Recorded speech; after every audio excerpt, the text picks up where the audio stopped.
نحمده ونصلی علی رسولہ الکریم اما بعد۔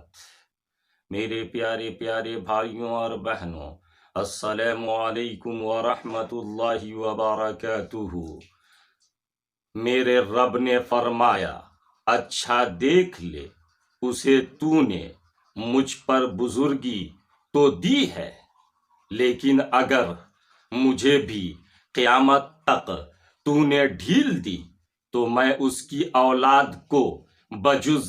بہت تھوڑے لوگوں کے اپنے بس میں کر لوں گا۔ میں اس پر غلبہ حاصل کر لوں گا اور اسے جس طرح چاہوں گا گمراہ کر لوں گا۔ البتہ تھوڑے سے لوگ میرے داؤ سے بچ جائیں گے۔ ارشاد ہوا کہ جا، ان میں سے جو بھی تیرا تابعدار ہو جائے گا تو تم سب کی سزا جہنم ہے، جو پورا پورا بدلہ ہے۔ ان میں سے تو جسے بھی اپنی آواز سے بہکا سکے بہکا لے، یعنی پرفریب دعوت یا گانے، موسیقی اور لہو و لعب کے دیگر آلات ہیں جن کے ذریعے سے شیطان بکثرت لوگوں کو گمراہ کر رہا ہے، اور ان پر اپنے سوار اور پیادے چڑھا لا، یعنی انسانوں اور جنوں کے وہ سوار اور پیادے لشکر ہیں جو شیطان کے چیلے اور اس کے پیروکار ہیں، اور شیطان ہی کی طرح انسانوں کو گمراہ کرتے ہیں، یا مراد ہے ہر ممکن ذرائع جو شیطان گمراہ کرنے کے لیے استعمال کرتا ہے، اور ان کے مال اور اولاد میں سے اپنا بھی ساجا لگا، یعنی مال میں شیطان کی مشارکت کا مطلب ہے حرام ذریعے سے مال کمانا اور حرام طریقے سے خرچ کرنا ہے، اور اسی طرح مویشیوں کو بتوں کے ناموں پر چھوڑنا، اور اولاد میں شرکت کا مطلب زناکاری، عبداللات و عبدالعزا وغیرہ نام رکھنا، غیر اسلامی طریقے سے ان کی تربیت کرنا کہ وہ برے اخلاق و کردار کے حامل ہوں،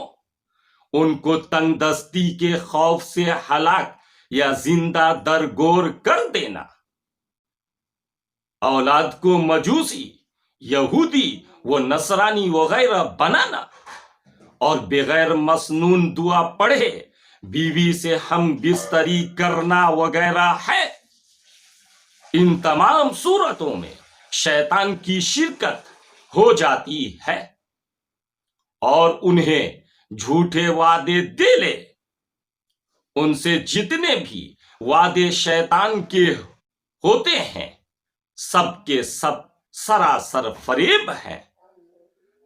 ہمارے پیارے نبی صلی اللہ علیہ وسلم کے ایک حدیث کا یہ مفہوم ہے کہ شیطان لڑائی جھگڑے کے ذریعے مرد کی زبان سے ناسمجھی میں ایسے الفاظ ادا کرا دیتا ہے جس سے اس کی بیوی پر طلاق بائن پڑ جائے۔ طلاق بائن میں عورت اپنے خاوند پر حرام ہو جاتی ہے۔ اس سے شیطان کا مقصد یہ ہوتا ہے کہ مرد اپنی جہالت کے سبب اس عورت کو اپنے نکاح میں داخل سمجھتے ہوئے اس سے صحبت کرتا رہے، جو دراصل حرام کاری ہوتی ہے، اور اس طرح کے لوگوں کی حرام کاری کے نتیجے میں ناجائز اولاد پیدا ہوتی ہے۔ اس سے روئے زمین پر ناجائز اولاد کی تعداد بڑھتی رہے، اور وہ ناجائز پیدا ہونے والے